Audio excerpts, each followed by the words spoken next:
If a husband plans a future that doesn't include his wife, he should at least wait until she isn't standing 10 feet away holding the pie he asked her to bring. I got to my in-laws' house at 6:12 p.m. before the fireworks started. The back door was open, and I heard my name. Dylan was thanking his mother for handling the paperwork. Someone laughed and said the board vote was already arranged. There was a baby stroller in the kitchen, still tagged from Target. Then Dylan said that after the divorce, I wouldn't be able to stop what they were about to take from me. I pulled into my in-laws' driveway at 6:12 p.m., earlier than I'd told anyone, because I thought it would be nice to help set out the food before the fireworks. The street was already packed with cars, the kind where people angle their bumpers up onto the curb like they own the whole block. Red, white, and blue streamers hung from the porch rail. Someone had a Bluetooth speaker playing country music loud enough to rattle the windows. I balanced the pie box on one palm and walked up the side path to the back door. It was open, just like it always was on holidays. I could smell grilled hot dogs and lighter fluid. I heard laughter, clinking bottles, the scrape of a chair on tile. Then I heard my name. I froze on the step, one foot still outside, one foot on the mat that said "Welcome" in curling letters. My own name has never sounded like that to me before, like a word people were passing around for fun. "Elena won't see it coming," a woman said. "Patricia." My mother-in-law. Her voice was calm, almost cheerful, like she was talking about which fireworks to light first. Dylan laughed. That soft laugh he used when he wanted to sound easygoing. "She doesn't pay attention to that stuff. She hates paperwork." Patricia made a small sound, approving. "That's why you married her.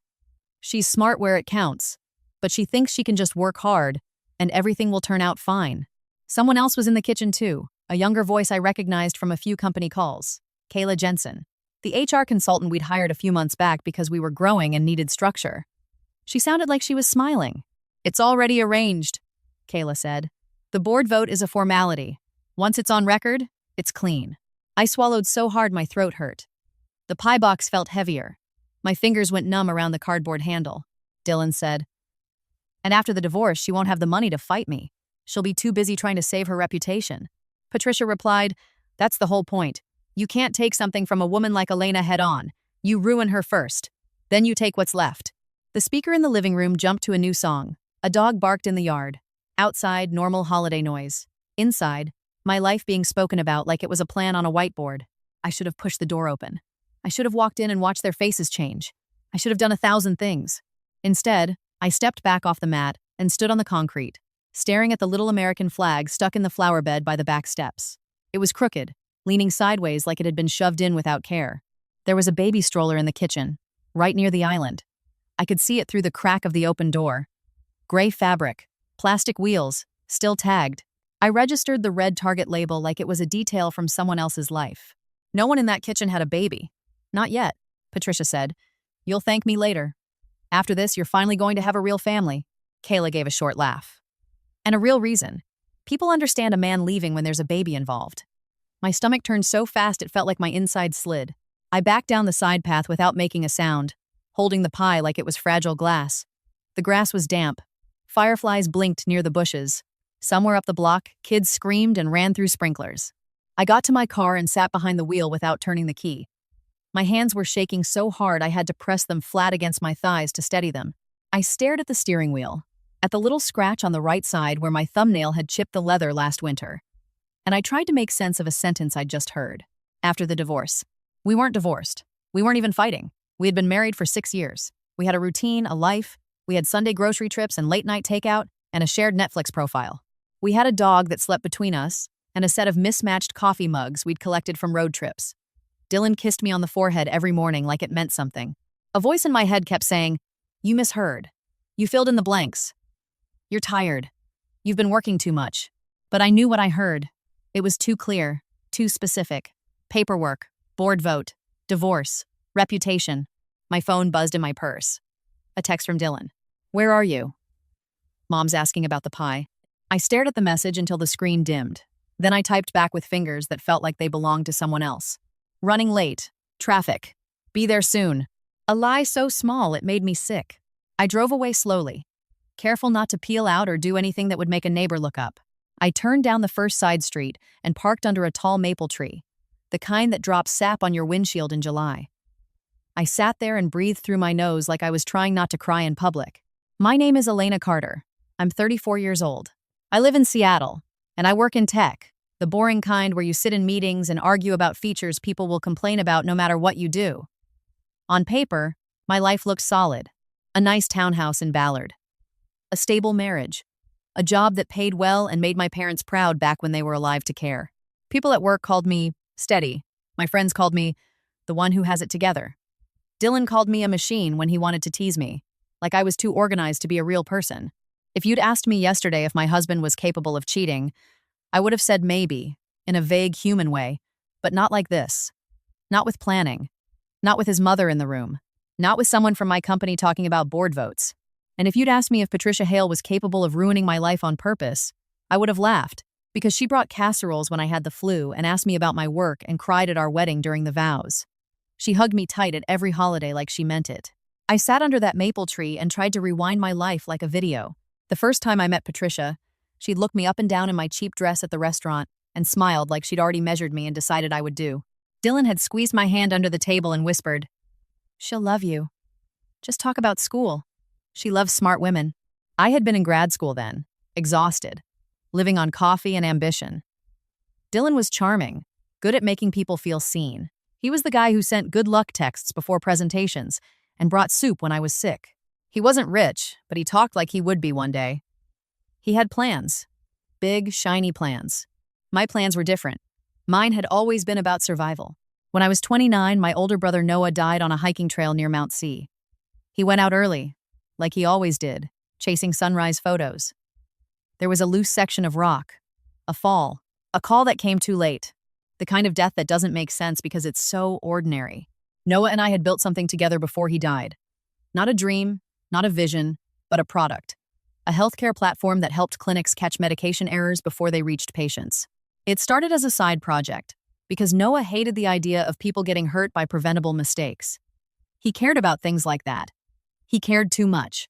After he died, I kept working on it because it was the only thing that made me feel like he wasn't fully gone. I told myself it was honoring him. Really, it was how I kept breathing. The company grew, slowly at first. Then, fast enough to scare me. Dylan was there through all of it. He sat on the couch while I worked late. He rubbed my shoulders. He made jokes about me saving the world. He never complained when I missed dinners. If anything, he seemed proud, like my work made him look good. Patricia and Richard stepped in too after Noah's funeral. They invited me over for Sunday meals. They checked on me. Patricia texted me, "Make sure you eat something today, sweet girl." Richard fixed a loose railing on my porch without asking. They became a kind of family in the vacuum my brother's death left behind. Looking back, I can see how badly I wanted to believe that was real. I sat in my car and wiped my face with the heel of my hand. My skin felt hot. My chest felt tight, like someone had wrapped tape around my ribs. My phone buzzed again. Another text from Dylan. "You okay? You sound weird." I stared at the screen. The normal words, the normal concern, and behind them the voice I'd just heard. "After the divorce, she won't have the money to fight me." I typed, "All good. Just got pulled into a work call. I'll come by later." Then I turned my phone off completely. Not silent. Off.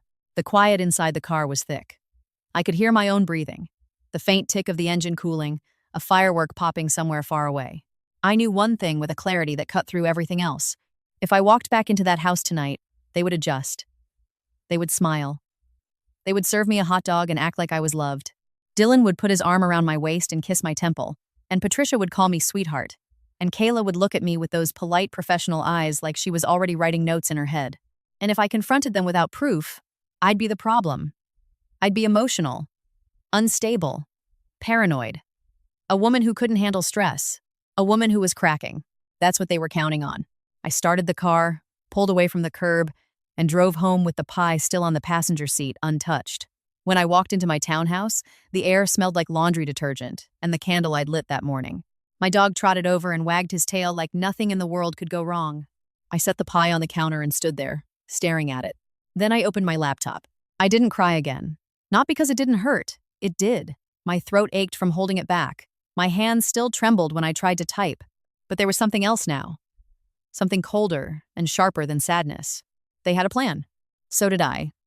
And whatever I thought was true about my marriage, my job, my place in my own life, every clean, safe piece of it was about to get ripped apart.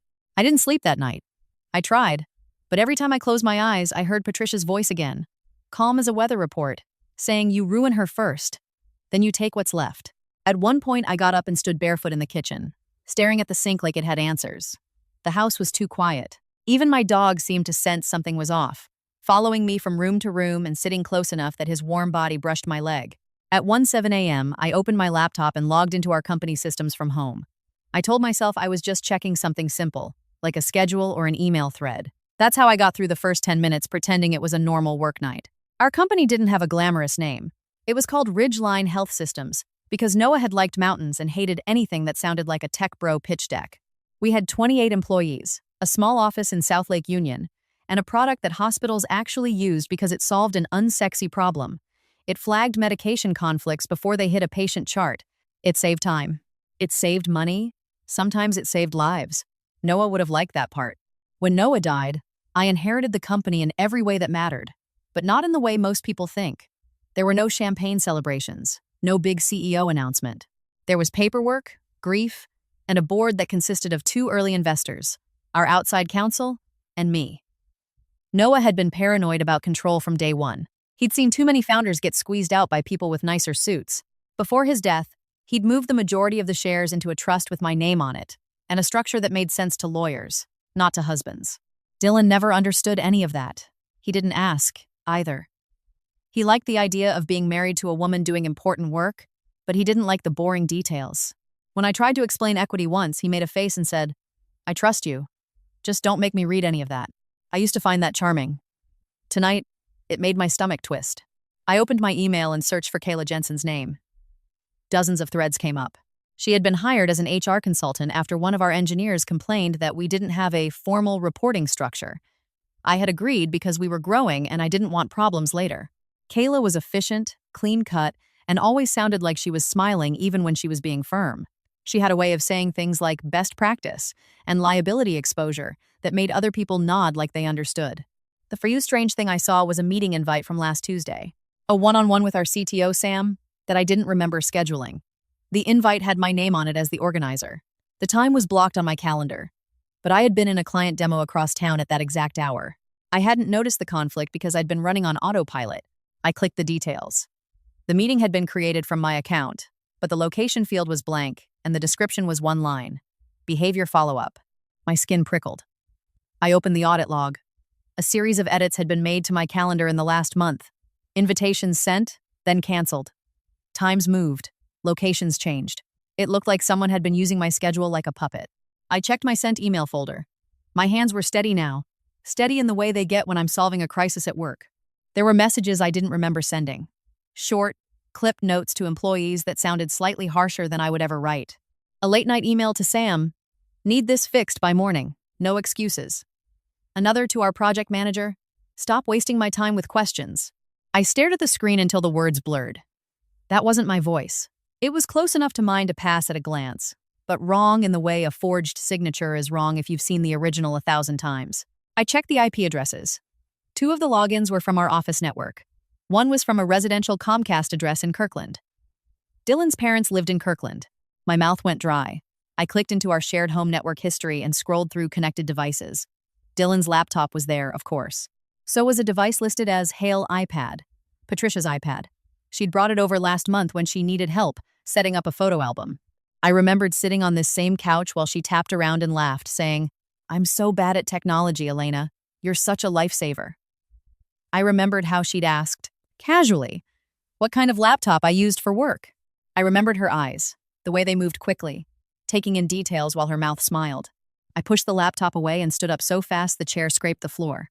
My dog jumped, startled, then followed me as I paced the living room. My heart was pounding hard enough that I could feel it in my throat. This wasn't just Dylan cheating. This wasn't just a cruel mother-in-law with opinions. This was a setup, a slow, careful rewrite of who I was at work, done in a way that could be used against me later. I walked to the kitchen, poured a glass of water, and drank it too fast. The cold hit my stomach like a stone. At 2:26 a.m., I called the one person I trusted to tell me the truth without making it dramatic.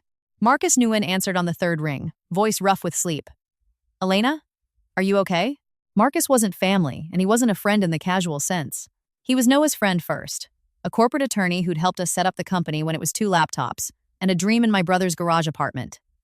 He was the kind of person who didn't waste words. If he said something mattered, it mattered. I need to see you, I said. There was a pause. Now? First thing in the morning, I corrected, because the clock was glowing 2:27 on the microwave, and I didn't want to hear myself asking for help at that hour. I found something, and I don't know how big it is yet. Marcus didn't ask for details over the phone. He just said, my office, 8:30. Bring anything you have. And Elena, don't confront anyone. I wasn't going to. I didn't tell him why I wasn't going to. I didn't have to. He knew the kind of people who do this. Noah had warned him about them for years. When I hung up, the house felt smaller, like the walls had moved in. I took a shower at 3 a.m. because I needed to do something physical, something that wasn't staring at a screen. The water ran hot and steamed the mirror. I stood under it until my skin turned pink, and I tried to breathe through the ache in my chest. At 6:15 a.m. Dylan walked in, whistling softly like it was a normal Saturday morning. I heard his keys hit the bowl by the door. He came into the kitchen in gym shorts and a 4th of July t-shirt, hair messy, eyes bright. Hey, he said, leaning in to kiss me. His lips brushed my cheek. Sorry I missed you last night. Mom's party was nuts. You okay? You never showed. I held my face steady. I didn't move toward him or away. I let the kiss happen like a routine. I got pulled into a work thing, I said. My voice sounded normal. That part surprised me. I didn't want to drag the pie over late. He glanced at the counter, where the pie box still sat. He smiled like it was cute. Ah, you didn't have to do that. We could have grabbed something. He opened the fridge and grabbed orange juice, poured it into a glass, then drank straight from the carton anyway, leaving a wet ring on the shelf. A small thing. A normal thing. It made me irrationally angry, like he had no right to be careless in my house. I've got to run by the office later, I said, watching his face as casually as I could. On a holiday weekend? He made a sympathetic sound. Babe, you work too much. I know, I said, and forced a small smile. But we've got a client rollout, and I want to check a few things. He nodded like he approved of my diligence, like it was part of the package he bought. Okay, he said. I'm gonna shower. Then we can go see the fireworks tonight. Just us. If you want. Make up for yesterday. Just us. Like there wasn't a kitchen conversation waiting for me at his mother's house with my name in it. He disappeared down the hall. I stood there until I heard the shower turn on. Then I walked to the laundry room, shut the door quietly, and leaned against the washer with my eyes closed. My hands were shaking again, but this time it wasn't from shock. It was from the effort of holding my life in place with my bare fingers.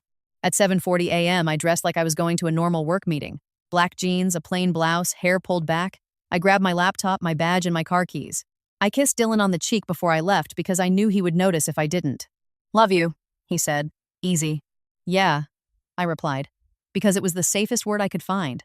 Marcus's office was downtown in a glass building, with a lobby that smelled like lemon cleaner and money. He met me in the hallway, already dressed, tie on, coffee in hand. His eyes took one look at my face and went serious. Tell me, he said. I opened my laptop and slid it across the conference table. I think someone's been using my account, I said, at work, and I think it's connected to Dylan and his mother. Marcus didn't react the way people do when they want to comfort you. He leaned forward, scanning the screen, asking for specific logs, dates, IP addresses. His finger tapped lightly on the table as he processed. After 10 minutes, he sat back. This isn't random, he said. This is someone building a record. They're making you look unstable and abusive so they can remove you from leadership. My throat tightened. Hearing it out loud made it real in a new way. And the board vote? I asked, my voice flat. Marcus's eyes sharpened. What board vote? I told him what I heard through the kitchen door. Patricia's words, Dylan's words, Kayla's words, the stroller with the Target tag, the calm way they said my name like it belonged to them. Marcus listened without interrupting. When I finished, he didn't look shocked. He looked angry, the kind of anger that's controlled but deep. Okay, he said. Here's what matters. First, you don't sign anything Dylan puts in front of you. Second, you don't react emotionally in a way they can record or report. Third, we get evidence. Real evidence. I stared at him. How? Marcus opened a drawer and pulled out a folder, thick and already labeled with my company's name. You're not their employee, he said quietly. They're trying to make you act like one. But the trust Noah set up Elena, you control the company. They can't take it unless you hand it over or they trick the system into thinking you're unfit. My stomach dropped, not because I didn't know it, but because he was saying it like a warning, like a line drawn on the ground. And Dylan? I asked. Marcus's jaw tightened. Dylan's not acting alone, he said. And whatever you think your marriage is, it's about to become a legal fight. You need to decide right now whether you want to win quietly or win loudly. I thought of Patricia's voice. You ruin her first. I thought of Dylan kissing my cheek in my kitchen like he owned my life. I want to win clean, I said. I want them exposed. I want it on record what they did. Marcus nodded once. Then we do this the smart way. I left his office with a list of steps written on a legal pad in his neat handwriting, and a heavier understanding settling into my bones. I had walked into my in-laws' house thinking I was bringing a pie to a family party. Now I knew I'd walked into the middle of a plan that had been moving for months, maybe longer. And the scariest part wasn't that they had started it. It was that they thought I'd never notice until it was too late. I went to the office straight from Marcus's building. It was just after 9, early enough that the parking garage still had empty spaces, and late enough that people were already inside working. The elevator smelled faintly like coffee and someone's cologne.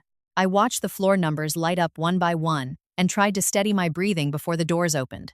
Our office suite looked exactly the same as it always did. Glass walls, a long shared table near the windows, 2 whiteboards filled with half-erased diagrams, and a shelf with mismatched mugs employees kept forgetting to take home. Someone had brought donuts. A box sat open on the counter. Pink frosting smeared on the inside lid. Sam looked up from his monitor when I walked in. He hesitated just a second too long before smiling. Morning, he said. Morning, I replied, setting my bag down at my desk. I watched people as casually as I could, not staring, just noticing. 2 engineers stopped talking when I passed behind them. Our project manager, Lauren, gave me a quick nod but didn't ask about the weekend like she normally would. The air felt different, the way it does after a loud argument in a house where nobody mentions the argument afterward. At 9:24 a.m., I checked my calendar. There was a meeting scheduled at 10. Performance discussion, HR. Organized by Kayla Jensen. Attendees. Me and her. I didn't remember agreeing to that. I clicked into the details. It was set in conference room B, the small one with the round table and the wall-mounted screen. The invite had been sent 2 days ago, time-stamped at 11:47 p.m. from my account. I sat still for a moment, reading it again. Then I stood, grabbed my notebook, and walked to the room 10 minutes early. Kayla was already inside. She stood when I entered, smiling politely. She was dressed in a navy blouse and beige slacks, hair pulled back neatly. She looked exactly like she did in every Zoom meeting, calm, professional, reassuring. A yellow legal pad sat in front of her, and a pen was clipped carefully to the top. Good morning, Elena, she said. Thanks for making time. I don't remember scheduling this, I replied. She gave a sympathetic tilt of her head. I know you've been very busy. That's actually part of why I wanted to check in. I sat across from her. The chair felt harder than usual. Kayla folded her hands over the legal pad. I've received several employee concerns about communication, tone, and late-night directives.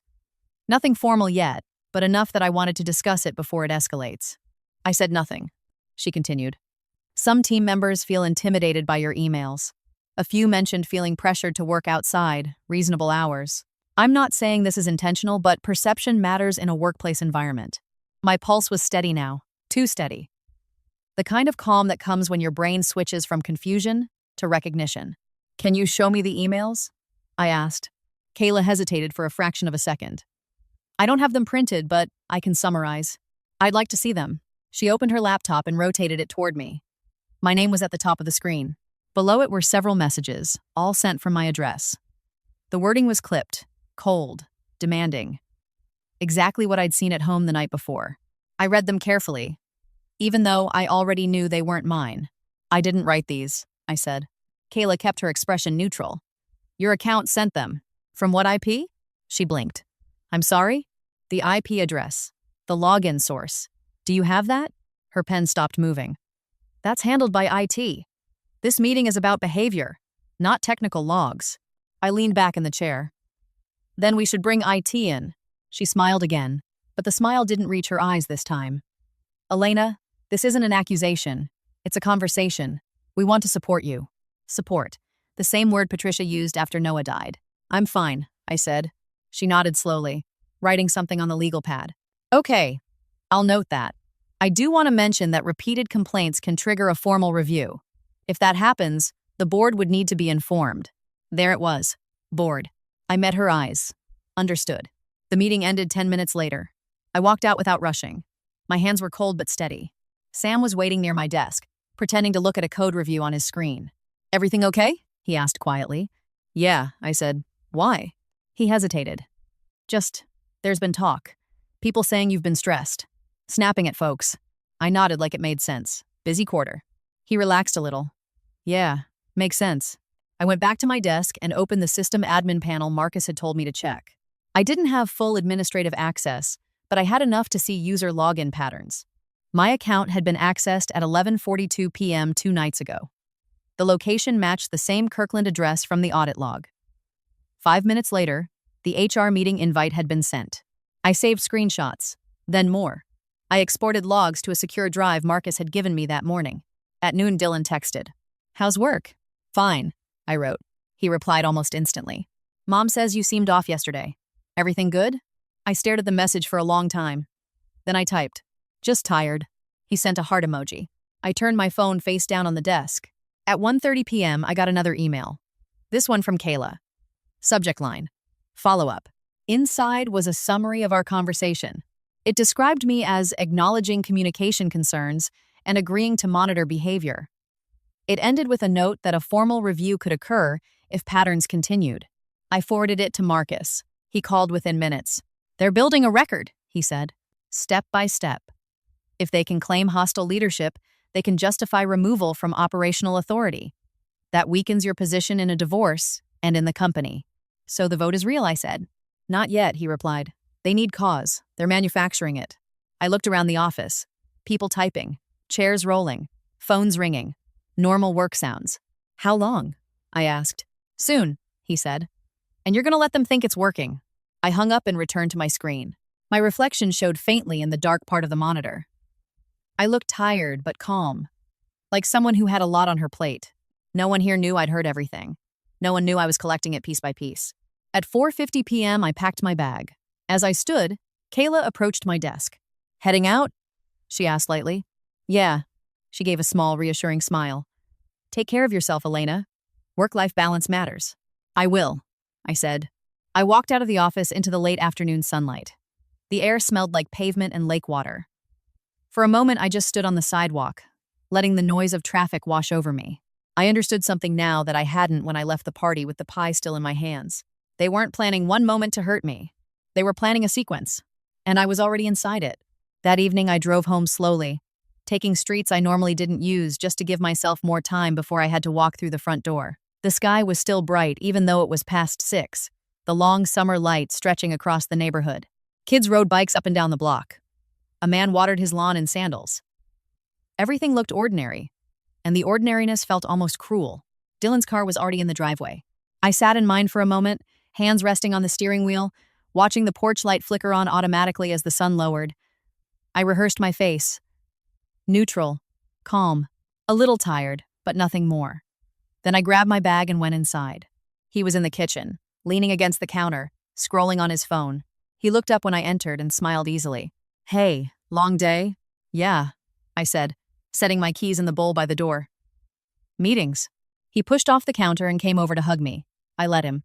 His arms felt familiar, warm, and for a brief second my body reacted the way it always had, leaning in before my mind caught up. "Mom asked if we're coming for dinner Sunday," he said into my hair. "Maybe," I replied. He pulled back slightly, studying my face. "You sure you're okay?" "You've been quiet. Just work stuff," I said.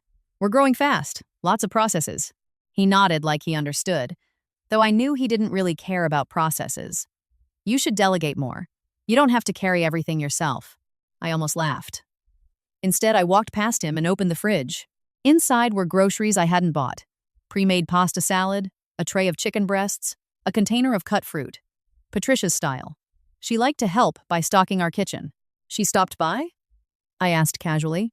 "Yeah," he said. "Dropped some food off. Said you looked pale last time she saw you." I closed the fridge and leaned on the counter. "When was she here?" "Earlier today," he said, too quickly. "I mean late morning. I was in and out." I pictured her in my house, moving around my kitchen while I was at work, using the Wi-Fi she'd learned how to access from my couch. I nodded once. Nice of her. He watched me carefully, like he was checking whether I'd react. When I didn't, his shoulders relaxed. We ate dinner quietly. He talked about a podcast he'd been listening to, Something about startup founders and leadership culture. I listened and nodded in the right places. I asked questions. I played my part. Afterward, he went to shower. I cleared the plates and washed them slowly, listening to the water and the muffled sound of the bathroom fan down the hall. Marcus had given me a short list of things to do. Nothing dramatic, nothing illegal, just careful steps. Step 1 was simple. Confirm whether my home network had been accessed externally. I dried my hands and went to the small desk in the living room where our router sat under a shelf of books. I opened the admin panel on my laptop and entered the password I'd set years ago. The device history loaded. Multiple connections appeared under recent devices. My laptop, Dylan's laptop, my phone, our TV, and one labeled again, Hail iPad. Connected at 11:39 p.m. 2 nights ago. The same night the emails were sent. I took screenshots and saved them to the external drive Marcus had given me. I labeled the files with dates and times exactly the way he told me. Footsteps sounded behind me. I closed the window instantly and opened a blank document. "What are you working on?" Dylan asked. "Design notes," I said without turning around. "I forgot something from a meeting." He leaned over my shoulder briefly, glancing at the empty document and then away. "You never stop, do you?" I smiled faintly. "Comes with the job." He kissed the top of my head and walked to the couch. "Come sit for a minute. You're going to burn out." I closed the laptop and joined him. We watched television together, some crime show neither of us paid attention to. He rested his arm around me, and I focused on breathing normally. At 9:18 p.m., his phone buzzed. He picked it up and checked the screen. His posture changed almost imperceptibly. "Who is it?" I asked lightly. "Spam," he said, locking the phone and setting it face down on the table. 10 seconds later, it buzzed again. He stood. "I'm going to take this outside. Bad reception in here." He stepped onto the back patio and closed the sliding door behind him. I didn't move right away. I counted to 30, then quietly stood and walked toward the kitchen, staying out of sight but close enough to see through the glass. He had his back to the house, pacing slightly, voice low but urgent. I couldn't hear words, only tone. Apologetic? Defensive? After a minute, he turned just enough that I saw his mouth form a name. "Kyla." My chest tightened, but my hand stayed steady. I went back to the couch before he returned and picked up the remote. When he came inside, he looked calm again. "Everything okay?" I asked. "Yeah," he said quickly. "Just a guy from the gym asking about tomorrow." I nodded like I believed him. Later that night, after he fell asleep, I lay awake staring at the ceiling. The house made its usual night sounds, pipes settling, the refrigerator humming, a car passing occasionally outside. I thought about Noah. He used to triple-check every line of code before pushing it live. He said bugs didn't come from bad intentions. They came from assumptions. People assumed systems were safe because they wanted them to be. I'd assumed my marriage was safe for the same reason. At 12:40 a.m., I carefully got out of bed and took my laptop to the living room. I opened the shared phone account Dylan and I had. We'd combined plans years ago to save money and never changed it. Call logs loaded slowly. There were multiple calls to a number I didn't recognize, most under 5 minutes, all during times he'd told me he was at the gym or running errands. I copied the number and searched it. Kayla Jensen. I sat back in the chair and stared at the screen. The date stamps went back months, not weeks. Late evenings, midday breaks, early mornings. This wasn't new.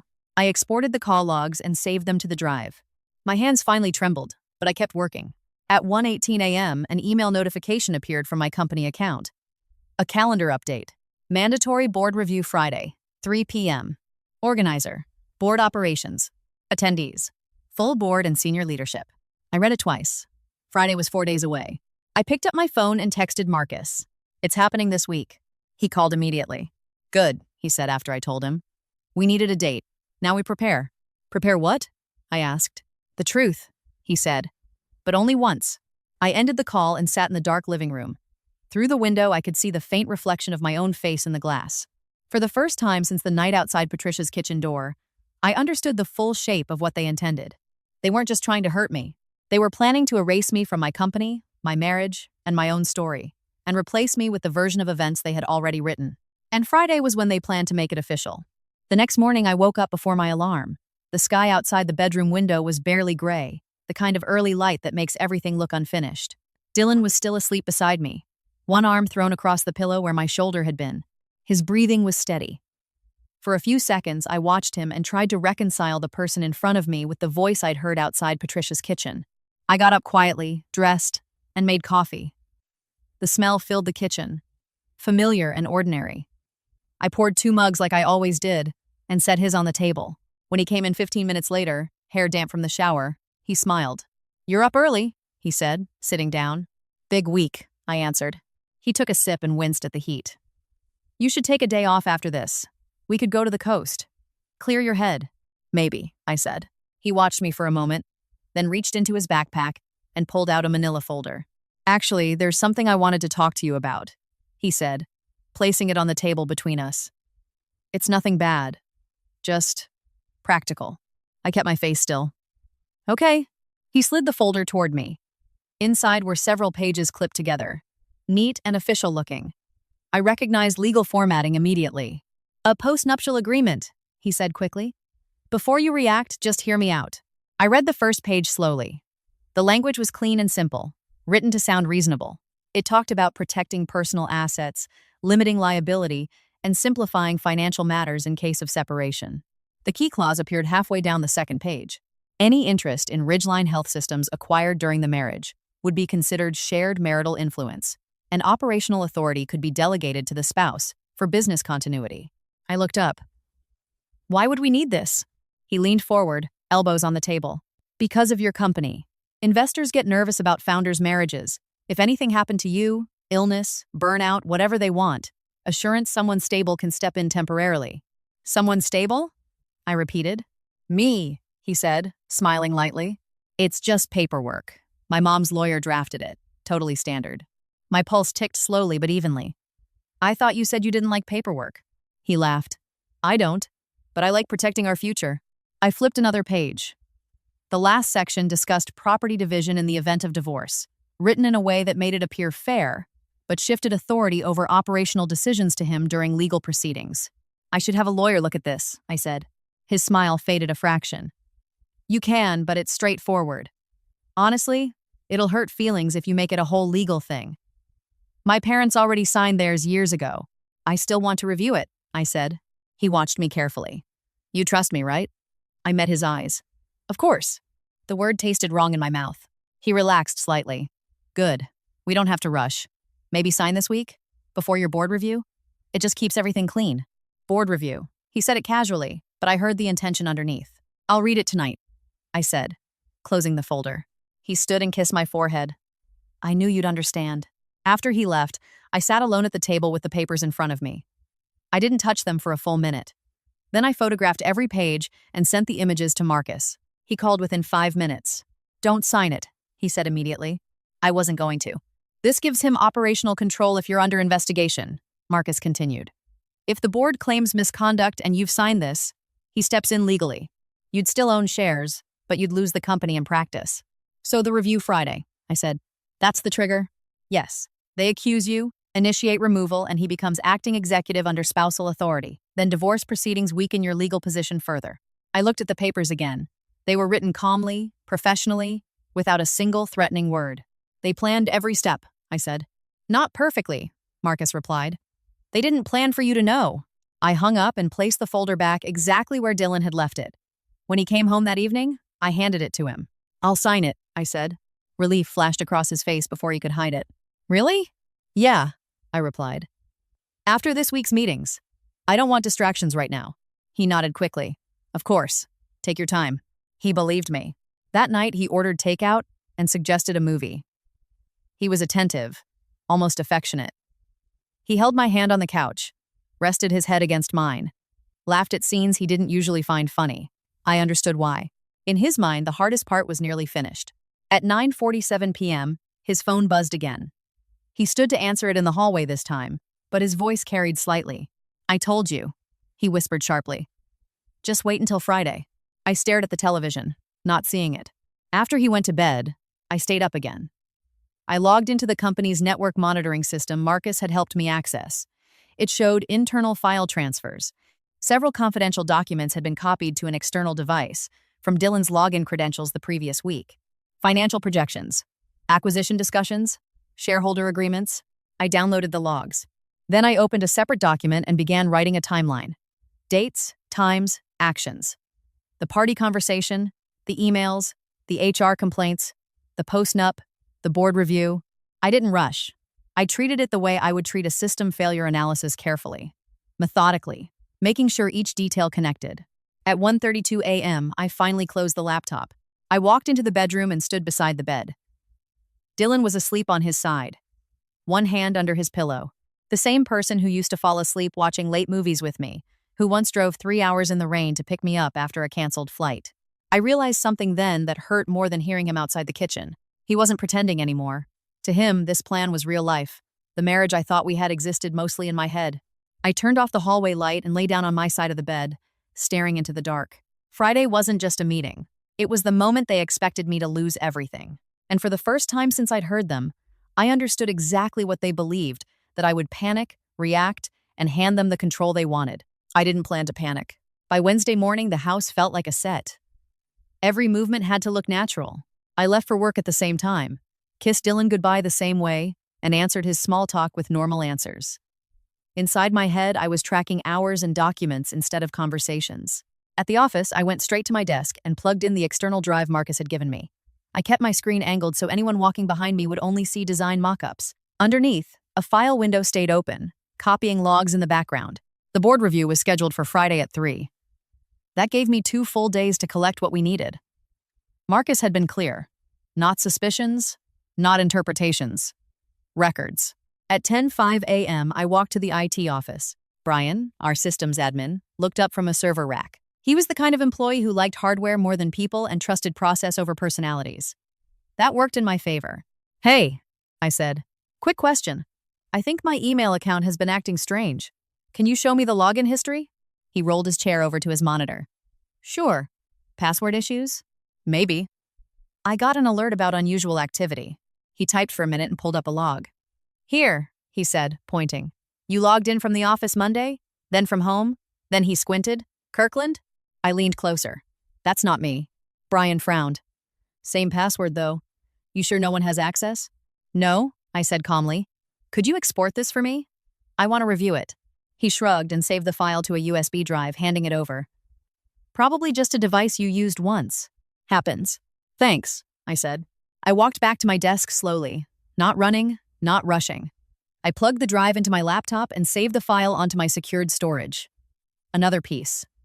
At noon, I received another email from Kayla. Subject: additional concerns. Inside were statements supposedly from 2 employees describing me as aggressive and threatening in meetings. Neither description matched any conversation I remembered. I forwarded the message to Marcus. He called a few minutes later. "They're escalating," he said. "They want enough complaints to justify action Friday." "They won't get it," I replied. "Good. Keep everything." That afternoon, I stayed late, intentionally. Around 6:30, most employees left. I waited until the office was almost empty, then opened the shared conference system. Our conference rooms recorded video for remote meetings. Most people forgot that. The board meeting Friday would be recorded automatically. I verified the storage settings and ensured a duplicate recording would save to a secondary location only I could access. At 7:12 p.m., the office door opened behind me. I minimized the window and turned. Dylan walked in, surprised. "You're still here?" "I had a few things to finish," I said. He stepped closer. "You never told me you'd be late." "I didn't know I would be." He looked around the office. "Big review coming up?" "Yeah." He nodded slowly, like he was measuring my reaction. "You nervous?" "Not really." He smiled, but his eyes searched my face. "Good. You shouldn't be. Things are going to change after this week." "I know," I said. He lingered a moment, then said, "I'll head home. Don't stay too late." After he left, I reopened the recording settings and finished the backup configuration. When I finally drove home, it was almost 9. Dylan was on the couch with his laptop open. He looked up. "Working too hard again," he said. "Just preparing." "For Friday?" he asked casually. "Yes." He closed the laptop. "You'll do fine." His confidence wasn't encouragement. It sounded like certainty. We ate leftovers and talked about small things. A neighbor's new dog. A grocery list. Ordinary topics that now felt like lines in a script. At 10:34 p.m., his phone vibrated again. He stood and walked toward the garage.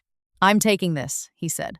I waited 20 seconds and quietly stepped into the hallway. His voice carried through the interior door. "No," he said sharply. "Just wait. The review is the last step." A pause. "I know," he continued. "I'll sign the papers after. She's already agreeing to it." My stomach tightened, but I stayed still. I said I'll handle it, he finished, then lowered his voice too far for me to hear. I returned to the bedroom before he came back inside. Later, when he fell asleep, I opened the shared phone records again and downloaded the updated logs. Another call to Kayla. 12 minutes long. I added it to my timeline. Thursday morning, Marcus and I met before work. I handed him copies of the IT login report, the network access logs, the call records, and the email screenshots. He reviewed them carefully. This is enough to show manipulation, he said. But we need intent. Something proving coordination. I thought for a moment. The board meeting. He nodded. Exactly. Let them present their accusations. Don't interrupt. Let them commit to it on record. And then? Then we answer. I went to work feeling strangely calm. Not hopeful, not relieved, just steady. The fear I'd felt the first night had changed into focus. At 2:15 p.m., Kayla stopped by my desk. Quick reminder about tomorrow, she said gently. Just be prepared to discuss leadership concerns openly. It's an opportunity for growth. I met her eyes. I understand, she smiled. Good, transparency is important. After she walked away, I saved the final files onto 2 separate drives and placed one in my bag. Friday was no longer something I was dreading. It was the point where their plan became visible. They thought they had built a case. They didn't know they had also built a record. Friday morning was quiet in a way that didn't feel natural. The sky was clear and bright, and the air already warm even before 8. Dylan woke before me for once. He was dressed when I came into the kitchen. Coffee already poured. You've got your big meeting today, he said, watching me over the rim of his mug. Yeah, you'll be great, he added, almost gently. There was something rehearsed about the way he said it, like encouragement delivered because it was expected, not because he believed it. I nodded and sat across from him. Are you coming home early? He asked. Depends how long it runs. He hesitated. Afterward, maybe we should talk. About some future stuff. I kept my tone neutral. Sure. He seemed relieved. Good. I left a few minutes later, driving to the office with both hands steady on the wheel. Traffic was normal, people heading to work, coffee cups and cup holders, phones balanced in dashboards. I wondered how many lives were changing that morning without anyone around them knowing yet. When I reached the office, most people were already there. I could feel a tension shift when I walked in. Conversations stopped just a little too quickly. A few employees avoided eye contact. Others watched me openly. Curiosity mixed with discomfort. Sam approached me by the coffee machine. Everything okay? He asked quietly. Yeah, I said. Why? He hesitated. I heard there's a serious discussion today. Board level. Probably routine, I said. He didn't look convinced, but he nodded anyway. At 2:45 p.m., an email arrived reminding everyone about the 3 p.m. board meeting. Location, Conference Room A. All senior leadership required. I closed my laptop, picked up my notebook, and walked down the hallway. The room was already set. The large table filled most of the space, water glasses placed neatly at each seat. The camera in the corner showed a small red light, recording. Marcus was there, seated near the far end, officially present as corporate counsel. He gave me a brief nod, but no more. Dylan sat across from my usual seat. He was wearing a suit jacket he rarely used, posture straight, expression controlled. Kayla sat beside him with a folder on the table. Patricia and Richard were present too, introduced formally as advisory observers. Seeing them in that room made everything feel sharper. I sat down. The board chair, Alan, cleared his throat. Thank you all for coming. We need to address several concerns regarding leadership conduct and operational stability. Kayla opened her folder. Over the past 2 months, we've documented repeated behavior from Elena that has negatively impacted staff and workflow. She began listing complaints, late-night directives, hostile emails, intimidating meetings. She read calmly, professionally. Printed copies were passed around the table. No one spoke while she talked. I didn't interrupt. I simply listened. When she finished, Alan folded his hands. Elena, would you like to respond? Yes, I said. I didn't raise my voice. I didn't rush. I'd like to start by clarifying that I didn't send those emails. I said. Kayla immediately replied, they came from your account. I know, I said. But not from me. I connected my laptop to the conference screen. The first file appeared. The login history. These are the server logs from our IT system, I explained. My account was accessed from a residential network in Kirkland multiple times, including the nights those emails were sent. Brian, the systems admin, leaned forward from his seat. That's correct. I opened the next file. The router connection history from my home network. This device accessed my home network and then my company account. The device is registered as Patricia Hale's iPad. Silence spread across the table. Patricia's face didn't change, but her hands tightened slightly. I moved to the next screen. Phone call records. These are Dylan's call logs over the past 6 months. Multiple daily calls to Kayla Jensen outside business hours. Kayla's expression faltered. I opened the final file. File transfer logs. Confidential company financial projections were copied from internal storage using Dylan's login credentials. Dylan leaned forward. "You're twisting." I didn't stop speaking. The accusations against me were created using altered communications and coordinated HR reporting. Alan looked between us. "Is this accurate?" Brian spoke carefully. "The logs appear legitimate." I then played a short audio recording captured from a voicemail Dylan left me accidentally when his phone dialed my number during a conversation. His voice filled the room. "Just wait until Friday. After the review, she'll be removed and I step in." The recording ended. No one spoke for several seconds. Marcus finally addressed the board. Under the company trust structure, Elena Carter holds controlling equity. Any attempt to remove her based on fabricated misconduct constitutes corporate fraud. Alan looked directly at Dylan. "Is there an explanation?"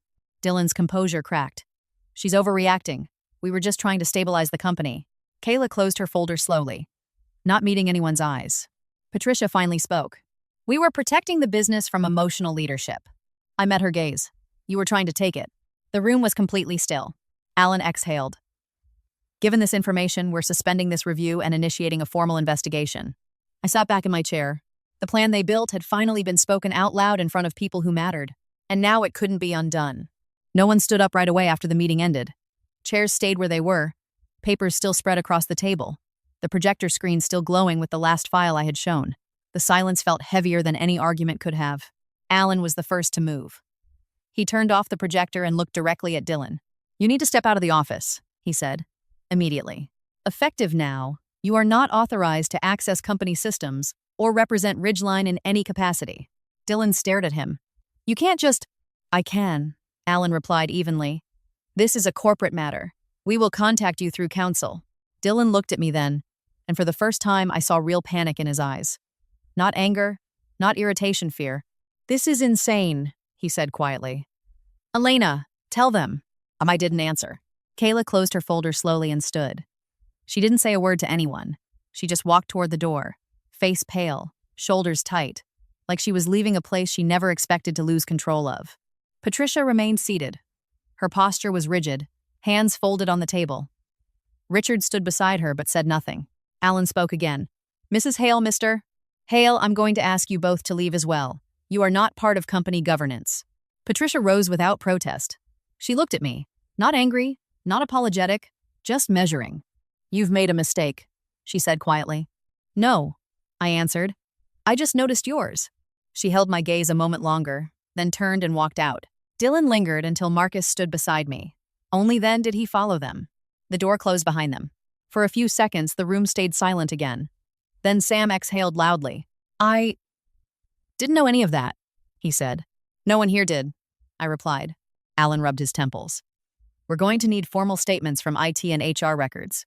Marcus, you'll coordinate." Marcus nodded. Already in motion, the meeting dissolved slowly. People gathered papers and left in small groups, speaking quietly.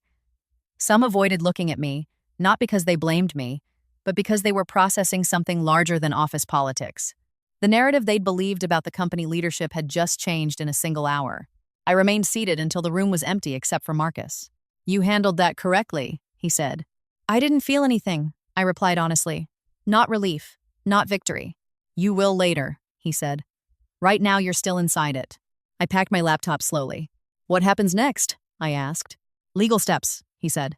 "Corporate investigation. And your marriage." I nodded once. When I left the office, the afternoon sun was bright and almost harsh. I stood on the sidewalk for a moment, letting the noise of the street settle around me.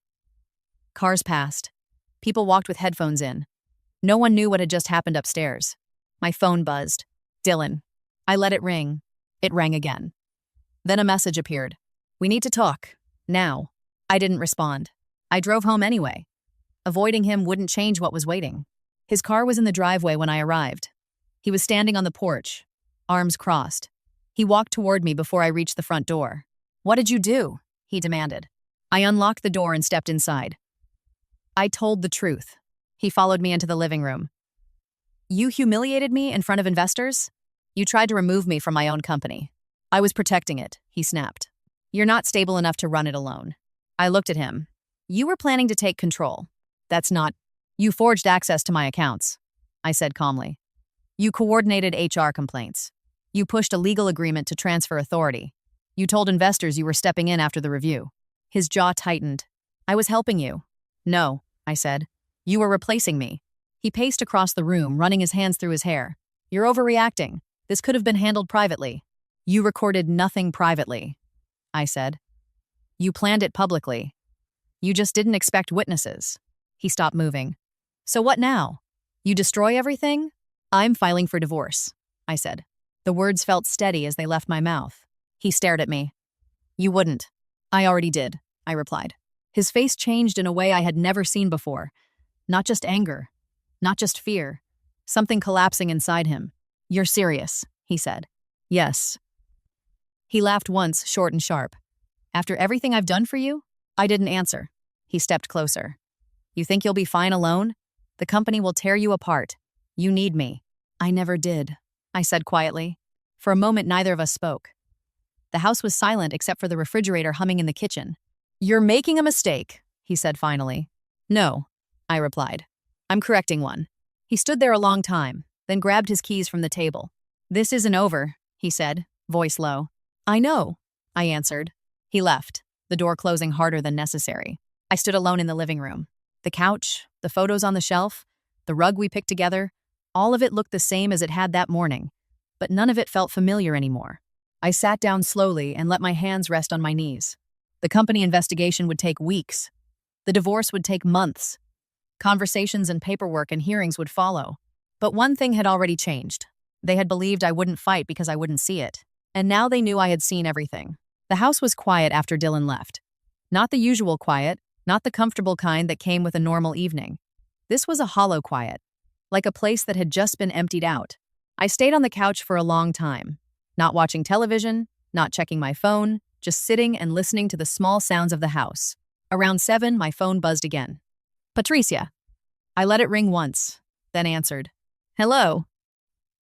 Her voice was steady. Elena, we need to talk. There's nothing left to discuss, I said.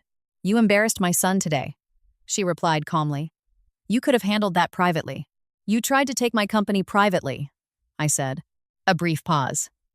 You're misunderstanding what we were doing. I heard you, I said. Outside your kitchen, 4th of July. Silence. Then quieter. How much did you hear? Enough. Her tone changed slightly, less polite now. Then you know we were trying to protect his future. You work constantly. You shut him out of decisions. A marriage requires partnership.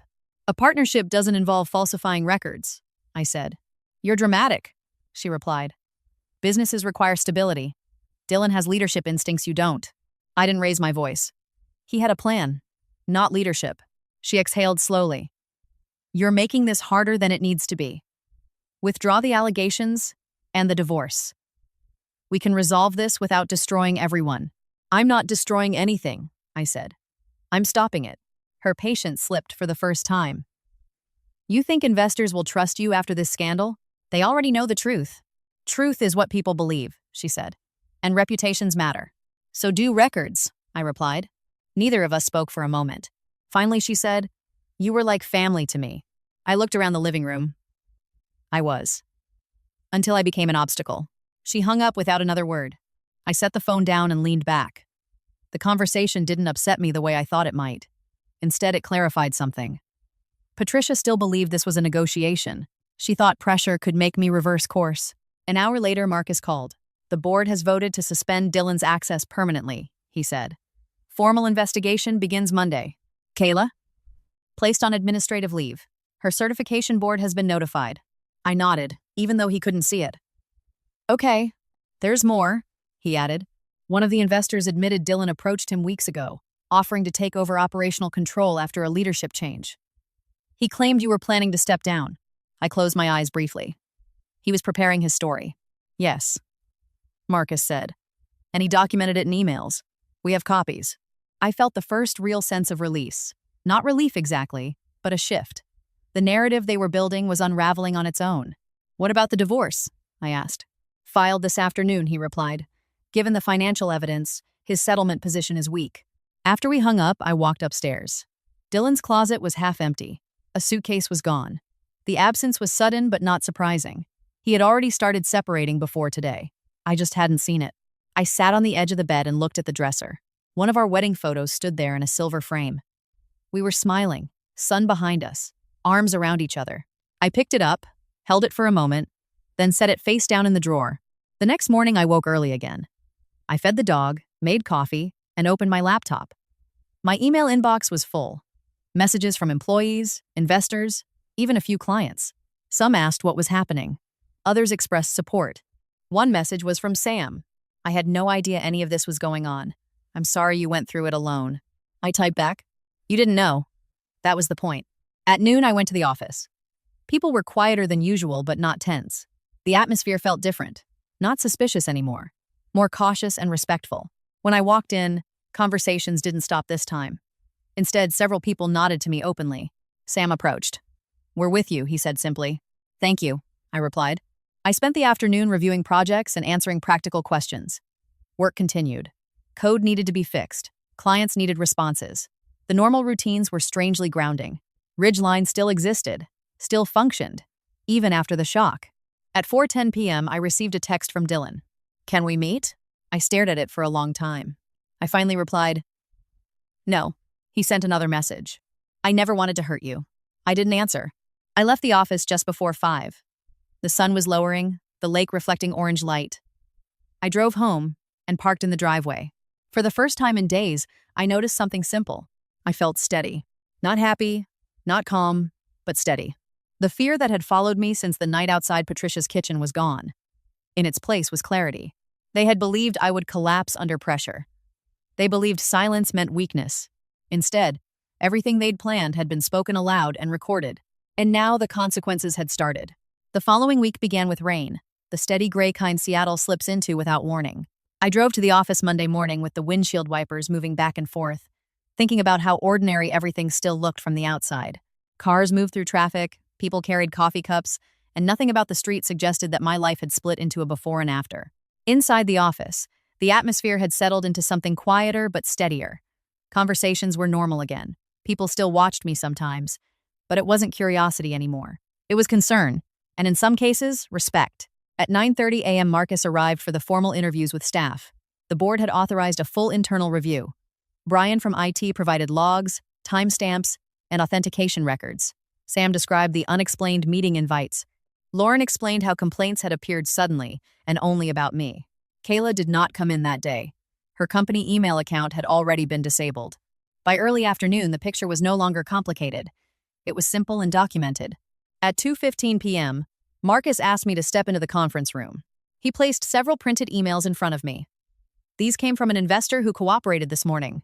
I read them carefully. They were from Dylan. In them, he described a plan to assume interim leadership once I was removed due to internal HR findings. He wrote about reassuring investors, keeping product direction stable, and accelerating a pending acquisition. The last line read, "After the transition, Elena won't have the leverage to interfere." I set the papers down slowly. He thought he already had control, I said. He believed removing your credibility removed your authority, Marcus replied. I nodded. The logic matched exactly what Patricia had said. Will this go public? I asked. Not unless necessary, Marcus said. But legally, it protects you completely. That evening, when I returned home, the driveway was empty. Dylan hadn't come back since Friday. The quiet inside the house no longer felt hollow. It felt settled. I fed the dog and opened my laptop at the kitchen table. Work emails, legal documents, and divorce paperwork filled my evening. I read every page carefully. No rushing, no avoidance. At 7:42 p.m., someone knocked on the door. I knew who it was before I opened it. Dylan stood on the porch, soaked from the rain. He looked tired, not angry, not confident, just worn down. I won't stay long, he said. I stepped aside and let him in. He didn't sit. He stood in the living room, looking around like he was seeing the place for the first time. I didn't think you'd go this far, he said. You went first, I replied. He shook his head. I never meant for it to explode like that. My mom pushed things too quickly. You participated, I said. I was trying to secure our future, he insisted. You were never going to slow down. You barely slept. You barely noticed me. That justifies fraud? I asked calmly. He rubbed his forehead. I thought once I was running things, you'd actually have a life. Less stress. We could fix things. You plan to divorce me, I said. He didn't answer immediately. I didn't know what else to do. The honesty in his voice wasn't comforting. It was smaller than I expected. You could have talked to me, I said. You never listened about business, he replied. You kept it separate. Like I wasn't part of your real life. I understood then something important. To him, the company wasn't just work. It was proof. Proof of importance, status, success. And he believed access to it would give him identity. You didn't want partnership, I said. You wanted ownership. He looked at the floor. I messed up, he said quietly. I admit that. But you've already proven your point. You don't have to destroy me completely. I'm not destroying you, I said. I'm letting consequences happen. He finally looked up. If you drop the legal complaint, I'll sign the divorce clean. No claims, no dispute. I held his gaze. The complaint isn't leverage. It's documentation. So that's it? He asked. Yes. Yes. He nodded slowly. For a moment, he seemed about to say more, then stopped. I really did love you, he said. I didn't respond. Not because I was angry, because I no longer knew what the sentence meant in his version of events. He turned and walked to the door. Before leaving, he paused. I didn't think you'd fight back, he admitted. I didn't either, I said. He left without another word. I closed the door and stood there for a long moment. I didn't feel victorious. I didn't feel vindicated. I felt something steadier than both. Clarity. Upstairs, I removed the wedding photo from the drawer and placed it into a box with other personal papers. Not hidden, not destroyed, just archived. A record of a time that had been real to me, even if it hadn't been real to him in the same way. The company investigation concluded 2 days later. Official findings confirmed unauthorized account access, coordinated HR manipulation, and attempted corporate misrepresentation. Dylan's professional credibility was gone overnight. The investor who had been communicating with him withdrew support immediately. The acquisition negotiations resumed with me as sole executive contact. When I returned to my desk Thursday morning, the office felt stable again. Not perfect, but grounded. For the first time since that night outside Patricia's kitchen, I opened my email without bracing myself. Everything hadn't been taken from me. What had been taken was illusion.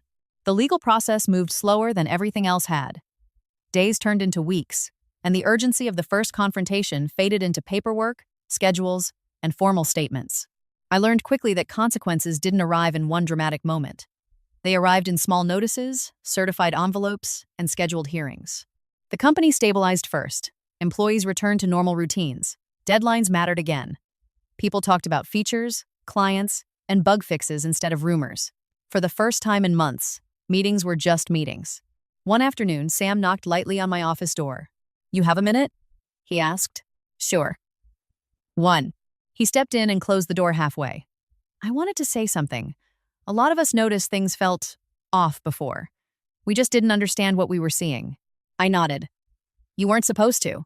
He hesitated. You could have told someone. I didn't know enough yet, I said.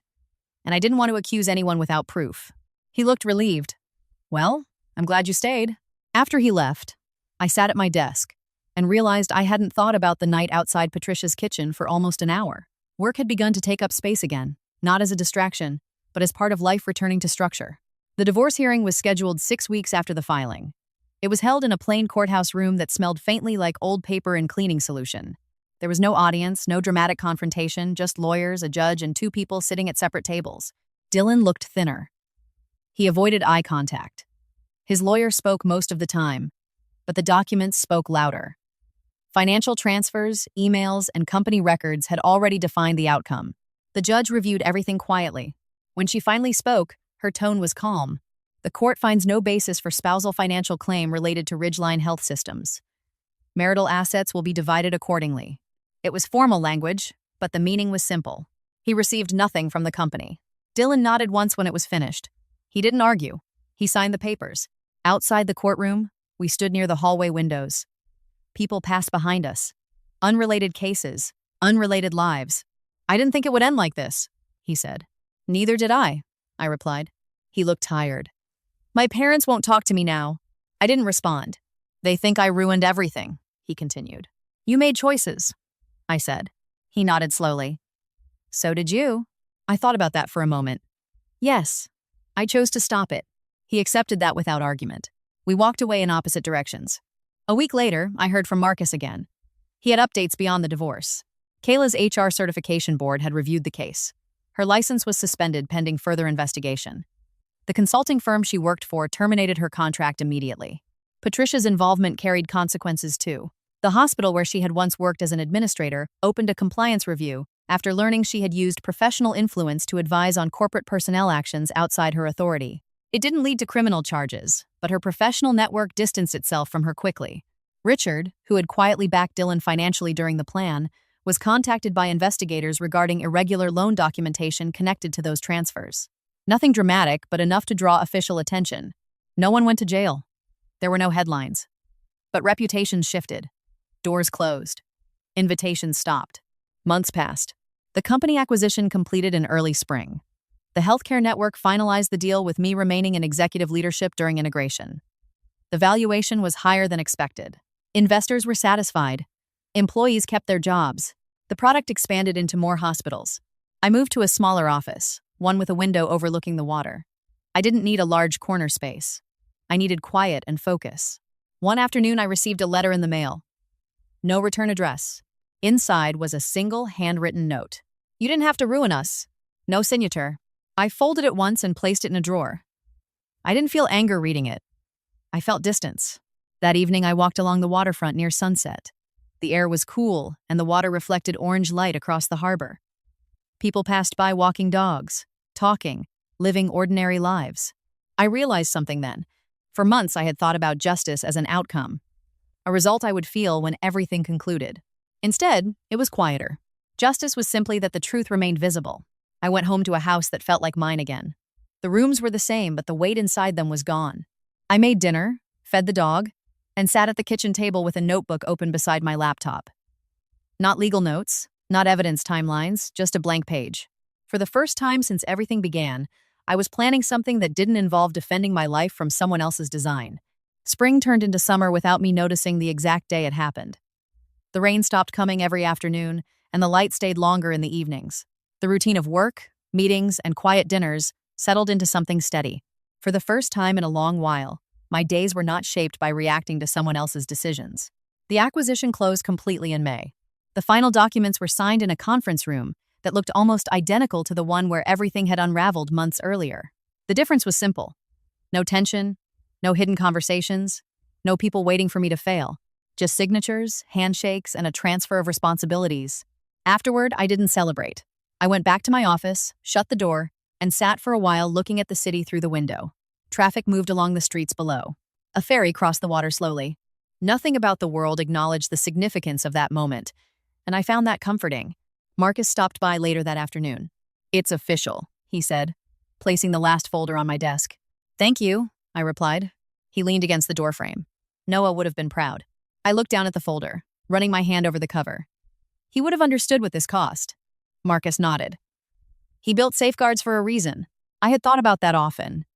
Years before any of this happened, Noah insisted on the trust structure, the voting protections, and the legal boundaries around the company. At the time, I thought he was being overly cautious. He said something once while reviewing paperwork at our kitchen table. People don't always want to build things, he told me. Sometimes they want to step into something already built. I hadn't realized he was protecting me not just from strangers, but from anyone who might come close enough to my life to gain access. A few weeks after the acquisition, I made a decision I hadn't planned earlier. I stepped down from daily operational leadership and moved into a strategic role. The company was stable, the team was capable. I didn't need to manage every detail anymore. I rented out my townhouse and moved into a smaller place closer to the water. 2 bedrooms, a narrow balcony, and enough quiet to hear waves at night if I left the window open. The first evening there, I sat on the floor because I hadn't unpacked furniture yet, eating takeout and watching the sun lower over the harbor. It didn't feel lonely. It felt open. I kept the dog's bed near the balcony door. He adjusted faster than I did, settling into the new place like he had always lived there. Routine returned again, but this time it was mine, not shared with expectations I couldn't see. Occasionally, I heard updates about Dylan through mutual acquaintances. He moved to a smaller apartment outside the city. The investors he once contacted no longer returned his calls. He found contract work unrelated to startups, administrative consulting for small businesses. We never spoke again. Patricia never contacted me directly after her letter. I learned she and Richard relocated to a different state to live near extended relatives. Their lives continued elsewhere, separate from mine. One afternoon in late June, I visited a small clinic outside the city that had recently installed our system. The nurses showed me how alerts appeared during medication checks. A doctor told me a flagged dosage error had prevented a serious complication 2 weeks earlier. He thanked me. I drove back along the highway afterward, hands steady on the wheel, understanding something that had been easy to lose during the conflict. The company had never been about control, status, or ownership. It was built to solve a real problem. All the legal battles and betrayals had temporarily buried that truth, but it was still there. That evening, I took a box from the closet and opened it on the kitchen table. Inside were old papers, notebooks, and a few photographs from the early days with Noah. One picture showed us sitting on the floor surrounded by cables and takeout containers, laptops balanced on our knees. We looked exhausted and happy. I placed the photo in a simple frame and set it on a shelf in the living room. I didn't keep the wedding photo, not because I wanted to erase it, because it belonged to a different chapter, one that no longer defined my life. Months earlier, outside a kitchen door, I had learned that people I trusted were willing to rewrite my story for their benefit. For a while, I thought the lesson was about betrayal. It wasn't. The real lesson was about attention, about noticing when small inconsistencies appear, when actions don't match words, when comfort becomes complacency. I had believed stability meant safety. Now I understood stability came from awareness. On a quiet evening in late summer, I sat on the balcony with a notebook open in front of me. Not legal notes, not timelines, just ideas. I began outlining a nonprofit program to help smaller clinics adopt the software at reduced cost, something Noah had once wanted but we hadn't had resources to build. The air smelled like salt water and warm pavement. Boats moved slowly in the distance. I realized I no longer thought about revenge. I thought about continuation. The collapse I feared that night never came. Instead, what fell apart was an illusion I had lived inside. Once it was gone, what remained was clearer and simpler than I expected. My life hadn't been taken from me. It had been returned.